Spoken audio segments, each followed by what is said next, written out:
क्या आपका बच्चा पढ़ने में रुचि नहीं ले रहा?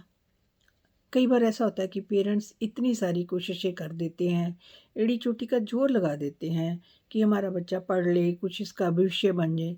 लेकिन कुछ बच्चों ने ठान ली होती है कि वो स्टडी में कोई भी इंटरेस्ट नहीं दिखाते। पेरेंट्स के लाख कहने के बावजूद भी वो पेरेंट्स जो है डिसहार्टेड हो जाते हैं। तो ऐसी मुश्किलें जो हैं बहुत सारे पेरेंट्स को आती हैं। तो क्या आपका बच्चा भी ऐसा करता है?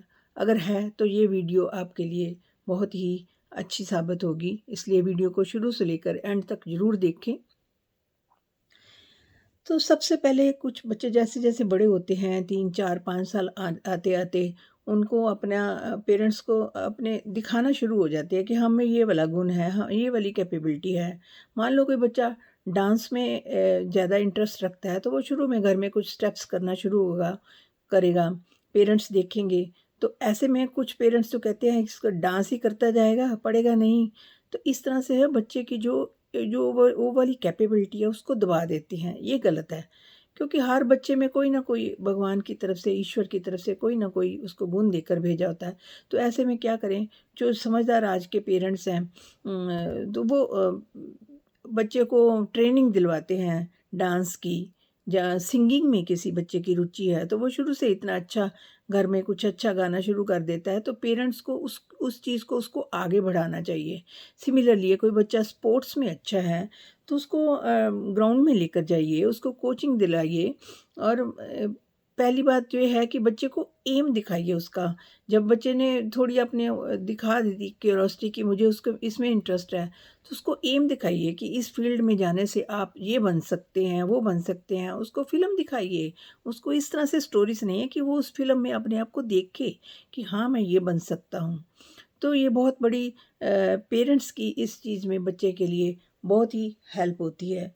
दूसरे नंबर पर ऐसा है कि बच्चे जो हैं जब सुबह मान लो बच्चे तैयार होते हैं, बचपन से ही उनको आदत डालो कि जैसे-जैसे सुबह रेडी होते हैं, नहा धोकर कपड़े पहनते हैं, तो बच्चे को बोलो कि जाओ अपना सूर्य देव को जल देकर जाओ।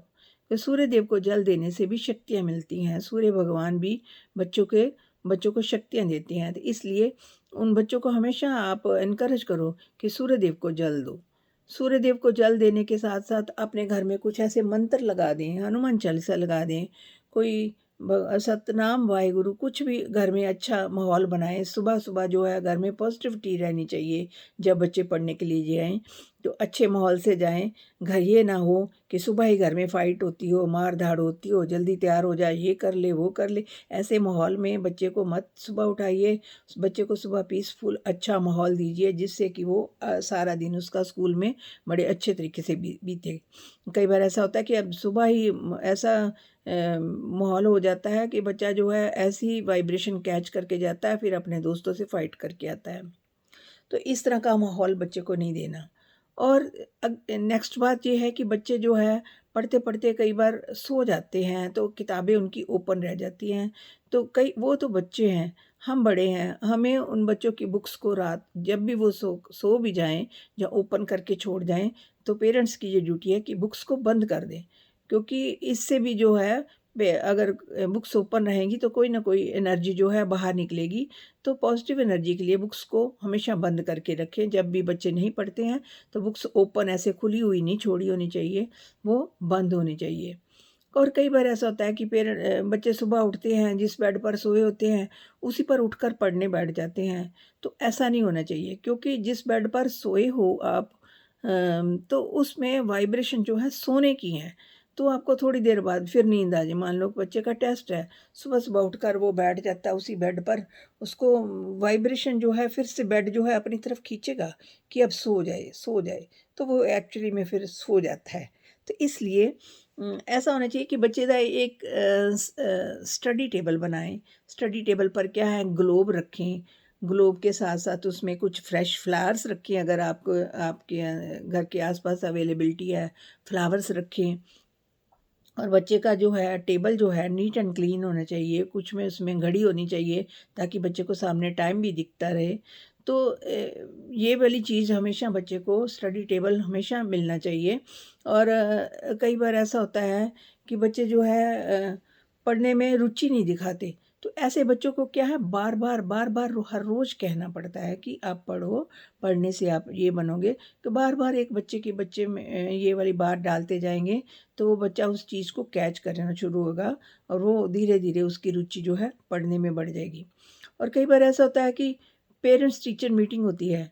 पेरेंट्स टीचर मीटिंग में क्या होता है कि टीचर जो है, मान लो किसी बच्चे की बहुत कंप्लेंट करता है, ये बच्चा पढ़ता नहीं है जी, सारे माहौल को ख़राब कर देता है, सारी क्लास को डिस्टर्ब करता है, इसका होमवर्क नहीं करता, ये कुछ भी उसके बच्चे की शरारती है, कुछ भी टीचर कहते हैं, क्योंकि टीचर जो है उनको वाच करता है, तो टीचर तो कहेगा ही पेरेंट्स को।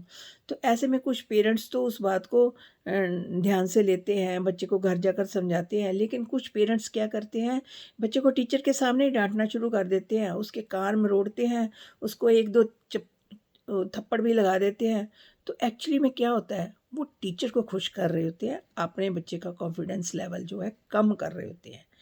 कभी भी ऐसा ना करें, बच्चे का मोरल जो है डाउन होता है अगर किसी के सामने हम बच्चे को थप्पड़ लगाएँगे या बच्चे को कुछ इंसल्ट करेंगे, तो हर एक जो है वो बच्चे का कॉन्फिडेंस जो है लूज़ होगा, क्योंकि हर एक बच्चा जो है ओरिजिनल होता है। कई बार फैमिली में 2 बच्चे होते हैं, एक बच्चा जो है बहुत कैपिटल है, एक्स्ट्रा करिकुलर एक्टिविटीज़ में बहुत हिस्सा लेता है, एक बच्चा जो शाई नेचर का है वो नहीं आगे आना चाहता।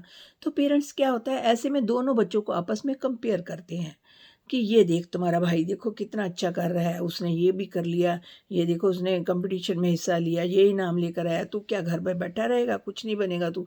ऐसा कभी भी बच्चों को मत कहो, क्योंकि हर एक बच्चा जो है भगवान के घर से अपनी ओरिजिनल नेचर लेकर आया है।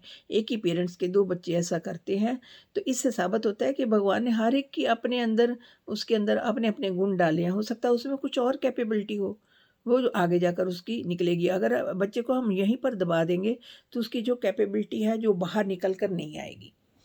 तो कई बार ऐसा होता है कि एक ही जब बच्चे पढ़ना चाहते हैं, तो पेरेंट्स जो होता है पूरा बैग लेकर बैठ जाते हैं।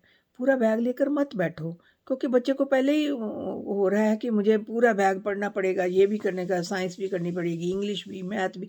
तो वो पहले ही फ्रस्ट्रेटेड सा हो जाता है। जो बच्चे नहीं पढ़ना चाहते, जो इंटरेस्टेड है उनकी बात नहीं कर रही, लेकिन जो नहीं पढ़ना चाहते उनको पहले ये फीलिंग आ जाएगी, तो वो एक सब्जेक्ट में भी इंटरेस्ट नहीं दिखाएँगे। मान लो बच्चा इंग्लिश पढ़ना चाहते हैं, तो आप सिर्फ़ इंग्लिश की बुक लेकर बैठें, बाकी बैग को एक साइड पर रख दें, इंग्लिश की बुक निकालें, उसमें से जो भी उसको होमवर्क मिला है, वो सारा उसको करवाते जाएँ। जब वो वाला काम कंप्लीट होगा, वो अच्छे तरीके से करेगा, फिर नेक्स्ट बुक को लेंगे, फिर बच्चे को इनकरेज करो और बच्चे को बैठने से पहले उसको हमेशा मेडिटेशन की आदत डालें। मान लो कोई भी सब्जेक्ट पढ़ रहा है, हिंदी पढ़ रहा है या मैथ्स पढ़ रहा है, तो उसको बोलो कि 1 मिनट की मेडिटेशन करो, आँखें बंद करो कि आज मैंने ये वाले सिलेबस करना है और इसमें मुझे इतने टाइम में मैं ये कवर कर लूँगा। और मेडिटेशन से मिरेकल निकलते हैं। जब बच्चे रेगुलर मेडिटेशन करते हैं पढ़ने से पहले, तो मेडिटेशन से मिरेकल निकलते हैं। बच्चे को वो वाली वाइब्रेशन जो है कैच कर लेता है कि मैंने इतने टाइम में ये वाला काम कर लेना है।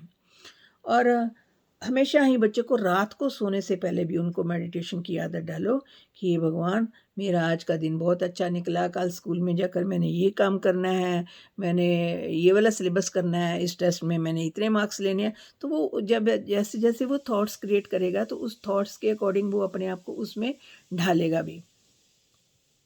और बच्चे की पढ़ने की दिशा हमेशा चेक करें कि बच्चे जो है पेरेंट्स जो है दक्षिण दिशा में उस उनको नहीं बिठाएं, कोशिश करें कि बच्चे की दिशा जो है उत्तर पूर्व में होनी चाहिए।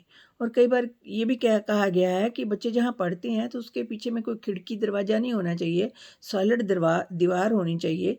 इसका भी असर, ये सारी चीज़ें वास्तु से रिलेटेड हैं, लेकिन इनका असर जो है बच्चे की स्टडी पर ना पड़े, इसलिए हमें पेरेंट्स को ये प्रिकॉशंस लेनी है ताकि हम अपने बच्चे का भविष्य उज्जवल बनाएं, बच्चे को आगे जाकर फ्लरिश करें, उनकी कैपेबिलिटी को पेरेंट्स शुरू से ही समझ लें और उनको आगे आगे लेकर जाएं, तो बच्चे का भविष्य उज्जवल होगा। दोस्तों, आपने आज ये छोटी छोटी बातें बच्चों से स्टडी से रिलेटेड कही। अगर आपको ये मेरी छोटे छोटे टिप्स पसंद आए हों, तो प्लीज़ मेरे चैनल को लाइक और सब्सक्राइब कर दें और बेल आइकन को भी दबा दें। शुक्रिया दोस्तों।